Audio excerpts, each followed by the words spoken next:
Guns don't stop mass shootings. A misleading argument. A common argument made by anti-Second Amendment groups is that guns do not stop mass shootings. This claim is not only misleading, but also demonstrably false when you examine the broader context of gun-related incidents, law enforcement actions, and self-defense scenarios. In fact, guns often stop mass shootings, either by a responsible armed citizen or by law enforcement. The argument that guns do not stop mass shootings primarily stems from a selective interpretation of statistics and an ideological bias against firearms. Mass shootings are often stopped by armed intervention. The reality is that nearly every mass shooting ends when someone with a gun intervenes. This intervention is not always by law enforcement. In many cases, it is an armed citizen who is able to stop or mitigate the damage inflicted by the attacker. The difference is that in scenarios where an armed citizen intervenes before law enforcement arrives, the media and statistics often do not classify the incident as a mass shooting because it does not reach the death toll required to be considered one. These incidents are labeled as potential or attempted mass shootings rather than successful ones, which skews the data. Take, for example, the case of the West Freeway Church of Christ shooting in Texas in 2019. The gunman was stopped within 6 seconds by a volunteer security team member, Jack Wilson, who was legally armed. Had he not been there, the number of casualties could have been far higher. Similarly, the Greenwood Park Mall shooting in Indiana in 2022 was stopped by a 22-year-old concealed carry permit holder, Alicia Dickin, who neutralized the shooter before law enforcement arrived. These cases are just a few of many examples where armed citizens effectively stopped a mass shooting in progress. 94% of mass shootings occur in gun-free zones. Another critical point to consider is that 94% of mass shootings since 1950 have occurred in gun-free zones. This statistic highlights the illogical nature of disarming law-abiding citizens while attackers, who by definition do not follow laws, are undeterred by gun-free zone signage. Gun-free zones effectively create target-rich environments for attackers, knowing that they are unlikely to face immediate armed resistance. The very fact that mass shooters often choose gun-free zones suggests that they are deliberately targeting places where they believe they will face the least amount of armed resistance. If guns truly didn't stop mass shootings, then mass shooters would be indifferent to whether their targets were gun-free zones. However, the data shows they are not indifferent, and gun-free zones are, in fact, their preferred targets. Every mass shooting ends when a good guy with a gun shows up. The undeniable fact is that every mass shooting ends when someone with a gun arrives on the scene. Whether it's a police officer or an armed citizen, the presence of an armed good guy forces the attacker to either surrender, stop their rampage, or be neutralized. This simple reality is often overlooked or intentionally ignored by anti-gun advocates who prefer to focus on the argument that guns are the problem, rather than acknowledging that guns in the right hands are part of the solution. Some argue that only law enforcement should be responsible for stopping these events. But this argument falls apart when you consider that, in many cases, police response times are simply too slow to prevent additional casualties. A gunman can cause mass casualties in minutes or even seconds, which is why the presence of an armed citizen on site can make all the difference. The data supports this as well. According to research from the Crime Prevention Research Center, 94% of mass shootings are stopped by a citizen with a gun when they occur outside of gun-free zones. Why anti-gun funded research is biased. It's important to scrutinize the sources of research and data. For instance, studies funded by wealthy anti-gun advocates like Michael Bloomberg and his organization Everytown for Gun Safety are often touted as objective research, despite their clear ideological agenda. These studies frequently use selective data, misleading categorizations, and methodological flaws to promote gun control policies. For example, mass shootings are sometimes defined so broadly in these studies that incidents of gang violence, domestic disputes, or even shootings with no fatalities are included as mass shootings to inflate the numbers. Yet when a study shows the benefits of defensive gun use, it is often dismissed as biased or connected to the NRA, even when there is no direct link. This double standard underscores the biased narrative pushed by anti-gun advocates, who rely on research that supports their agenda while ignoring or discrediting data that contradicts it. Defensive gun use is more common than anti-gun groups admit.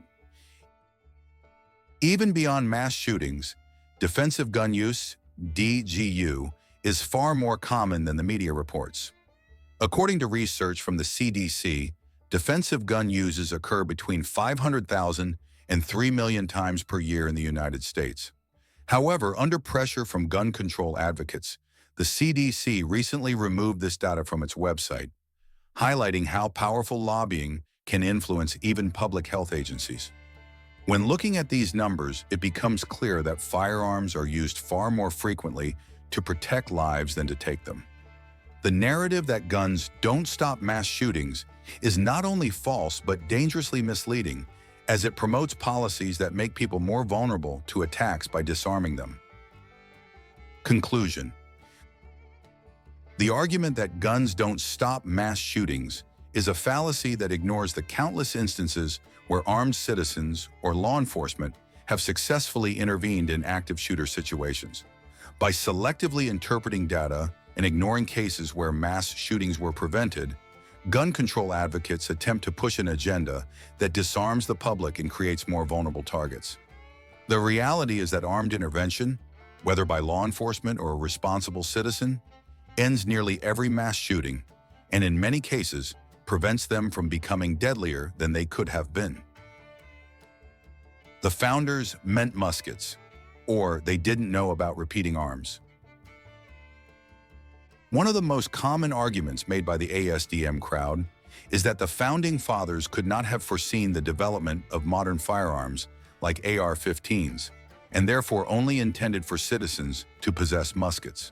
This argument is often used to justify the regulation or banning of semi-automatic rifles and other modern firearms. However, this reasoning is flawed, both historically and logically. The founders were well aware of repeating arms. The notion that the founders only knew about single-shot muskets is incorrect.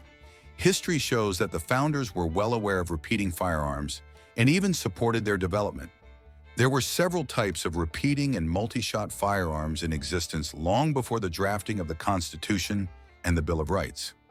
The Kalthoff repeater, developed between the late 1500s and early 1600s, the Kalthoff repeater was a flintlock firearm with a magazine that could hold multiple rounds. Some versions of this weapon could fire up to 30 rounds before needing to be reloaded.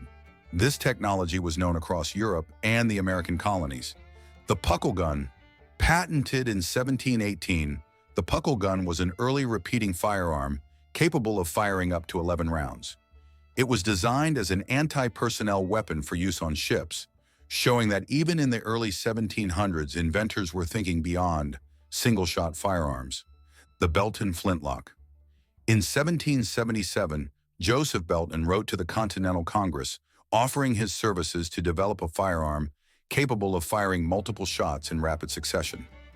Belton claimed that his design could fire 16 rounds in 20 seconds. The founders were aware of this firearm and even considered arming the Continental Army with it. The Girandoni air rifle, developed in the late 1700s, this rifle could fire 20 rounds of .46 caliber projectiles. It was powerful and accurate, with a range of over 100 yards. It was also carried by members of the Lewis and Clark expedition, further proving that the founders knew about advanced firearms. Given that these technologies existed well before the drafting of the Second Amendment, the argument that the founders only meant for citizens to have muskets is simply not true. They were well aware of the potential for firearm innovation, and they did not place any limitations on the types of arms protected by the Second Amendment. The Second Amendment was meant to protect military-grade arms. The argument that the founders only intended for citizens to possess muskets ignores the purpose of the Second Amendment. The founders did not include the right to bear arms simply for hunting or target shooting. The primary purpose of the amendment was to ensure that citizens could defend themselves and their country from threats, both foreign and domestic. This meant that citizens needed access to military-grade arms, whatever the most advanced weapons of the time were. In fact, the founders were so concerned about ensuring that citizens had access to military arms that they explicitly stated in many writings that the right to bear arms included military-style weapons. As noted earlier, Alexander White's statement from February 22, 1788, emphasizes that arms were for both defense and hunting, making it clear that the founders saw no distinction between owning a firearm for personal defense or for military purposes. Furthermore, local ordinances in places like Massachusetts allowed citizens to own cannons, howitzers, mortars, grenades, and other military-grade weapons. The only restrictions placed on these items were related to fire hazards, not to their inherent danger as weapons. If your cannon was loaded and deemed unsafe, it would be confiscated and sold at public auction, not destroyed or kept by the government, but resold to another citizen.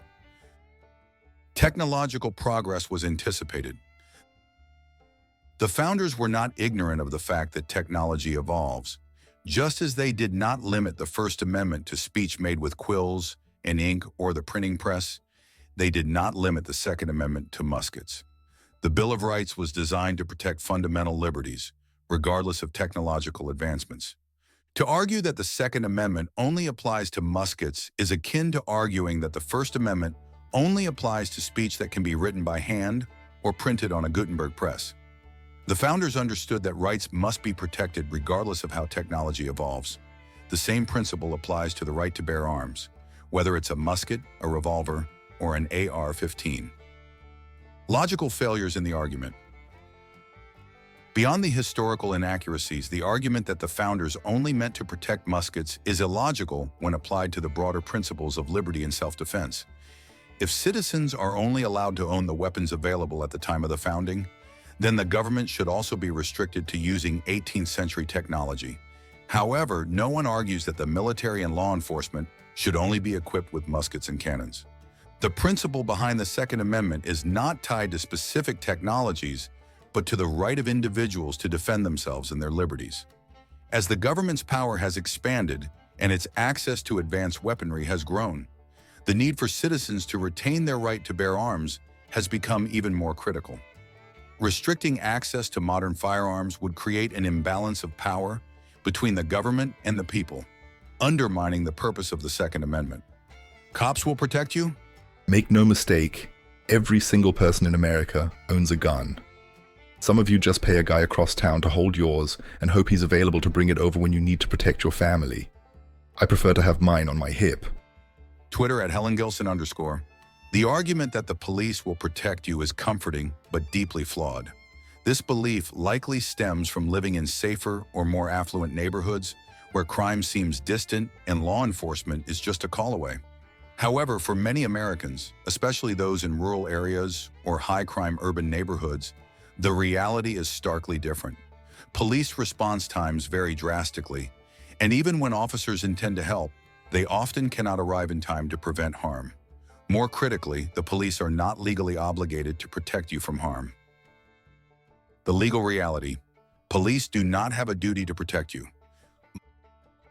Multiple court cases have established that law enforcement officers have no legal duty to protect individuals from harm, even when they are aware of a threat. Hartzler v. San Jose, 1975. The court ruled that the San Jose police were not liable for failing to protect Mrs. Brunel, who had called them for help 20 times. On one occasion, after her estranged husband called to say he was coming to kill her, the police told her to call back when he arrived. He arrived and stabbed her to death before she could make that call. Warren v. D.C., 1981. In this harrowing case, two women upstairs in a townhouse heard their roommate being attacked by intruders. They repeatedly called the police, who assured them officers were on the way. After 30 minutes, when the screams had stopped, the women assumed the police had arrived. When they went downstairs, they found the intruders still there and were held captive, raped, beaten, and tortured for 14 hours. The court ruled that the police had no obligation to protect them. Bowers v. DeVito, 1982. The court ruled there is no constitutional right to be protected by the state against being murdered by criminals or madmen. The state had released a dangerous individual with a history of violence, and that individual went on to kill again. Yet the court found no liability on the part of the state. Castle Rock versus Gonzalez, 2005. The Supreme Court ruled that the police did not have a constitutional duty to protect a person, even in the case of a restraining order. Jessica Gonzalez's estranged husband kidnapped her daughters, later murdering them, yet the police were not held accountable for their failure to intervene. Broward County, 2018. After the horrific shooting at Marjorie Stoneman Douglas High School, a judge ruled that the police had no duty to protect the students. Despite hearing gunshots, 8 sheriff's deputies stayed outside the school, while the shooter continued his rampage, ultimately killing 17 people. These cases highlight a grim reality. Police officers are not legally obligated to intervene or protect you from harm, even when they have the opportunity to do so. Uvalde, Texas, a tragic example. The Uvalde school shooting in 2022 is a recent and tragic example of law enforcement's failure to protect the public.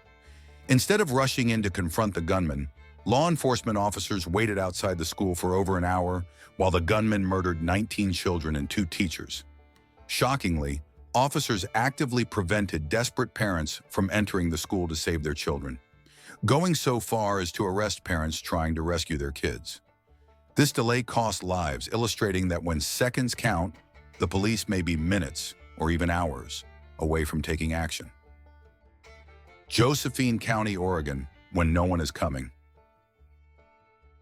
In 2013, a woman in Josephine County, Oregon, called 911 in terror as her ex-boyfriend broke into her home, choked her, and sexually assaulted her.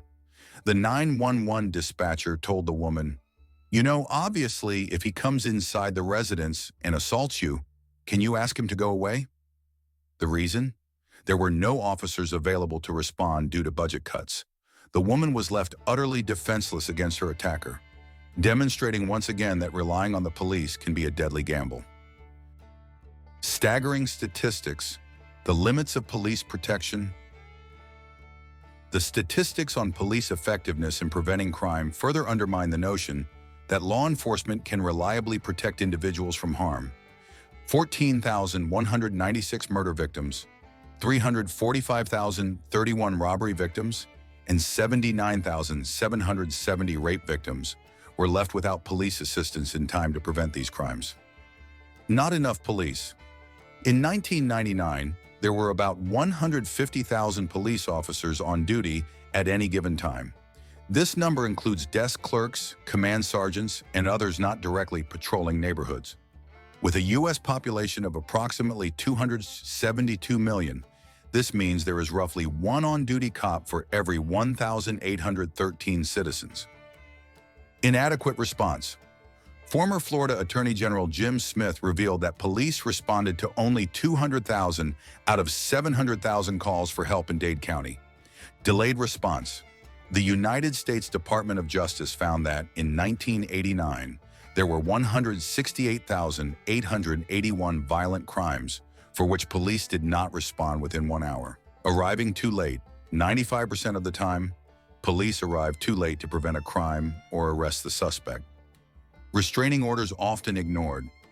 75% of protective restraining orders are violated, and police often won't enforce them unless they witness the violation themselves. These statistics reveal the stark reality. The police are often unable to respond in time to prevent crime, and in many cases, they do not respond at all.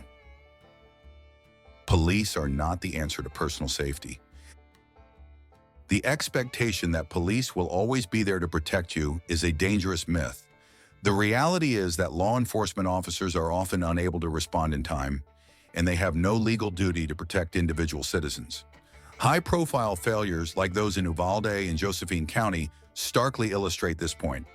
Ultimately, your safety is your responsibility. The right to bear arms is essential because it allows citizens to take responsibility for their own safety. Every mass shooting that ends when someone with a gun arrives, whether that person is a law enforcement officer or an armed civilian. In many cases, it is too late by the time help arrives. This is why being prepared and having the ability to defend yourself is not just a right, but a necessity. Conclusion.